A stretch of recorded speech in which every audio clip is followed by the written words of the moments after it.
So this is going to be our video of how to do a basic stitch on your mats. This is a very new mat, but it's the same process no matter what. It's just there aren't many stitches that have gone on this mat yet. We have about 3 rows in here right now. This is the bottom of our mat. This is the top. The way you can tell is where the last stitch was. When you pick up a mat and it doesn't have a crochet hook in it, it'll probably look like this. You'll have this weird little loop here. That's how you know where you're starting, because there is nothing like that on the rest of the mat. So there you go. So just to start, if you've never done crocheting before, what you really just want to start with is kind of knowing what you're looking at, because if you've never done it before, it's a little confusing. So we do this stitch by stitch.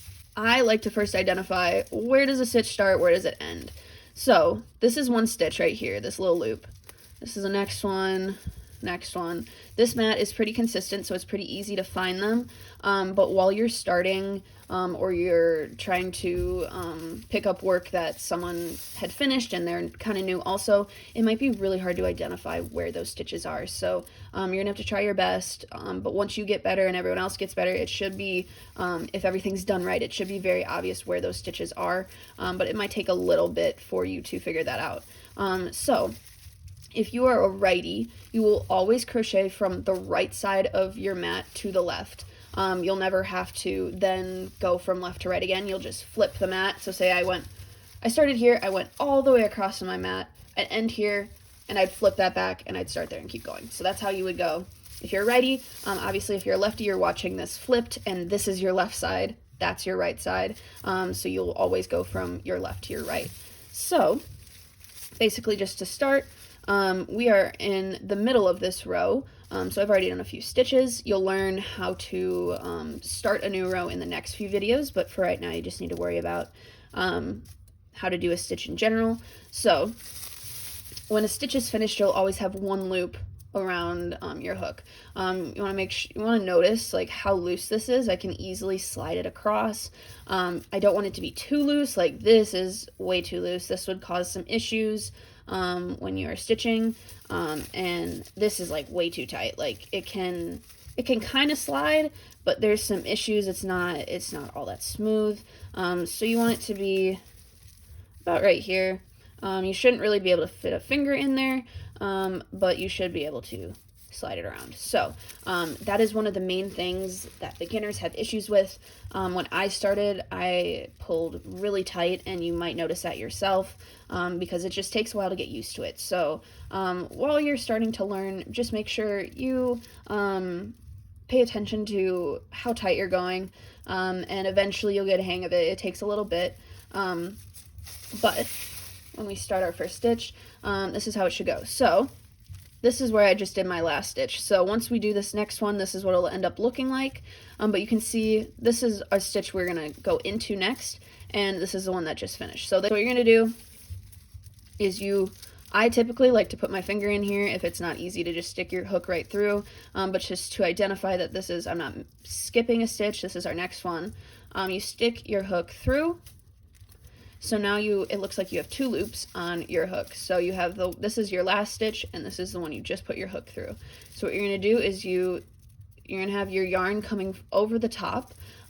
This is a technique that some people do it under, some people do it over. I prefer to do it over. Also, if you have ever crocheted before, you may notice that my technique is really weird. That's because I use a beginner technique that I've never grown out of. It's just very easy for me.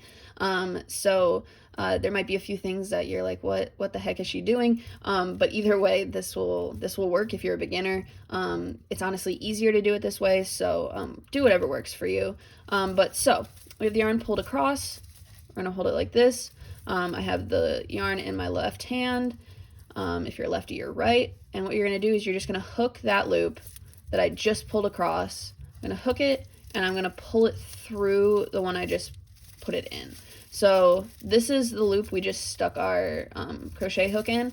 So now we're not in that loop anymore. We're on top of our new yarn that came from the ball. So now we have 2 loops on here. And what we just did with our last thing that we did, we pulled through 1 loop. So now we are going to pull through 2 loops. So this is the last stitch we had, and this is the one we just did. So when we pull both of these over, there we go. then you just finish the stitch. That is as easy as it is. It takes 2 steps. It's the first loop and then both loops. So once again, I'll just do it another time. So once you start getting the hang of it, this is what it'll kind of look like. And again, notice like how loose all of it is. You might run into the issue where you're going too loose, but that's unlikely when you're starting. But you'll know if it's too loose. It'll just be kind of awkward, especially when you come on to the next row and come back to those stitches. So that's what a typical stitch would look like. See, that one was a little loose, but this is what they'll typically look like. I wouldn't go any bigger than that. That one will be perfectly fine. But that is basically how you do a stitch. There are 3 main things that I want you to be aware of that are kind of funky things that you might come across. The yarn that I'm using is actually done very well, so I haven't really run into many issues. It's very smooth sailing, but we will next go into those 3 things that could go wrong. One thing that you might run into is a piece of your yarn is too thin and it might snap while you are going through it. This yarn is perfectly fine, so as much as it hurts me, I'm going to have to break one of these on purpose just to show you exactly what you do. I guess I'll just snap it this way. So say this happens, I'm in the middle of this stitch. I was already using this loop in this stitch. So what you're going to do is you're going to have to undo the stitch, undo what you already did. So you're going to take out this loop, and you're going to have to pull this out. So there you go, I just pulled out one of those, and unfortunately we are still not quite there to the end of where this loop starts. So you're going to have to pull out another stitch, and there we go. So we now found where this broken strand starts. So you're going to put this back in so you don't lose that, and you're going to pull it like that. So as you can see, this is where our broken strand ends, and this is where it starts. So what you're going to have to do is you're going to have to extract, I guess, this strand from the entire yarn. So it should not be that hard. You just have to be very careful not to break anything else that is not broken yet. So you're just going to kind of take it out. So we're out from that side. So now I have my yarn just like you normally would when you start. See, so it's not connected to anything. This one's not broken. But now we got to take out this one, so you're going to do the same thing to this side. Now that we got this one out, see, so this is our broken strand. You'll have to put these with some scraps. So now I have this stitch and I have this little end of yarn. This is also the process that you will use when you have to, when you finish one ball of yarn, you have to add on another one. So this is also important. You may not run into breaking a strand, but everyone will run into how to add this on. So that is how you extract a loop. There will be another video of how to add this yarn back on. That's what you'll do just to start when a strand breaks. Okay, so this is another thing that you might run into with just how the yarn is made. Sometimes when the yarn is made, we make mistakes or someone just wasn't paying attention. But if you see a normal loop in your yarn, it should be very consistent. Both sides of this are even, and when you pull it straight, nothing goes wrong. But there are some stitches you might find where one side of the loop is pulled significantly tighter than the other.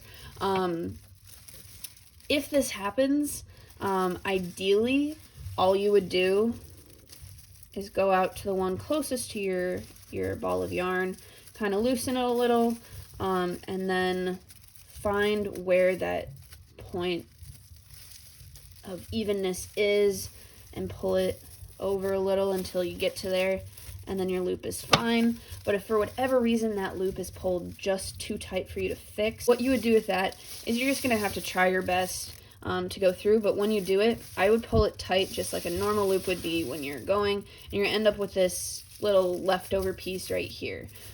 So I'll speed this up a little so you don't have to watch. When I get to this end of this strand, you'll see what you're going to do. So this is not ideal But see, we're right here, we're at the end, we have this extra little chunk before our next loop. You're just going to keep going like it's nothing wrong. So you're going to put it flush with everything else, and you're just going to keep going. So it's going to be a little weird. There might be some weird bumps going on. See, I have this like random little thing right there. But once we are done with this strand, I'll do one more loop onto the next loop. So all that happened there is we just have this extra little thing just hanging out there. We ideally don't want to have that if possible, but if there's no way around it, that's what you're going to have to do. And make sure it's kind of clear that it's not its own stitch, because that can get confusing. You want to make sure when someone picks this up the next time, they can tell that this is the stitch and not that. And also, if for some reason you're picking up a mat and there's something that's really confusing, try and really pay attention to what you're looking at.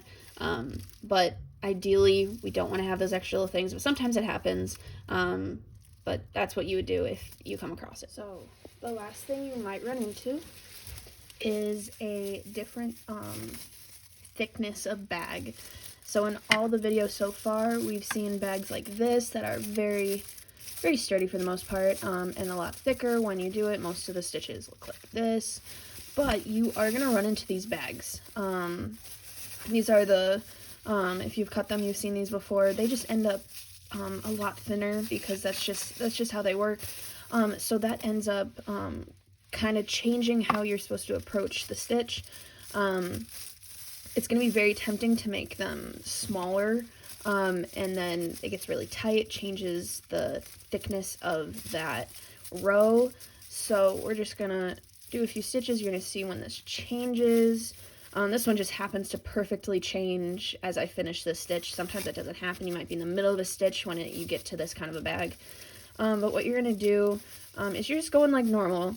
But you're going to have to be very careful with how much yarn you're letting through this stitch, because it could be very easy to just make this a tiny little thing. Like right now, this is pulled pretty tight. So if you give it a little bit of room, pull this over. I'll show you a few more, how this kind of ends up looking.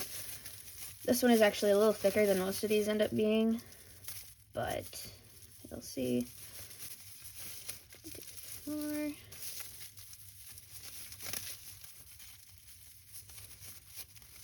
So they're going to end up looking like a little different. They look like this, and I made it look very much like everything else when you do stitches, but when you start doing this yourself, it's going to feel a little different, and you're just going to have to be very aware of what you're doing.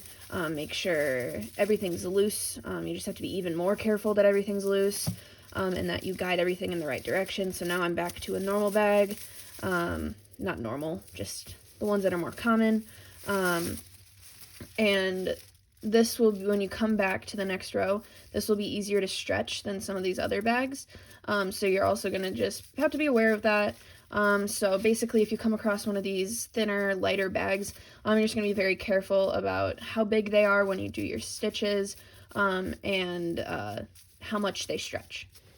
So just a quick example of what you really don't want to do when you come across these kind of bags is the pulling tight, because I obviously said don't pull too tight, but this is what it would look like if you did that. If we just do it, doesn't look like I'm doing anything all that different, but obviously you can tell I'm pulling tighter. Do another one just like that. So these give a lot less resistance, so it's kind of hard to tell when you're doing too small of a stitch. So you can kind of see my stitches went from being over here this big to being very small. And even though that's a small looking difference, that can make a big difference once you start going up on this mat, because if you see, as this row would keep going, it would, when you came on the row on top, it would kind of have this weird change because of these small little loops. So just make sure you make them look as identical in size to the other loops, your other stitches you've been doing. But again, if something happens like this, it's not the end of the world, but ideally we don't want to end up getting too small stitches so things don't go wrong later in the mat.